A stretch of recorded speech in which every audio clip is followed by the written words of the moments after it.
It's in this generation we begin to talk about don't raise your phones, don't use your phones, don't capture the moment and miss your moment. If God were standing before you like Moses, you see, I'm at the burning bush right now. See, I had to remove my shoes. Can you see the bush is burning? And it's not consumed. My God. You think if you stand before glory, your flesh will... The first thing that will leave is the flesh. The flesh will... The flesh leaves, it runs for its life.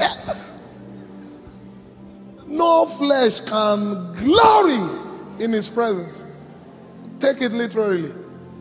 The flesh will have to excuse itself. Because now it's father to child, spirit to spirit. Most things that will shift your life, you won't even have time to hold phones. Never.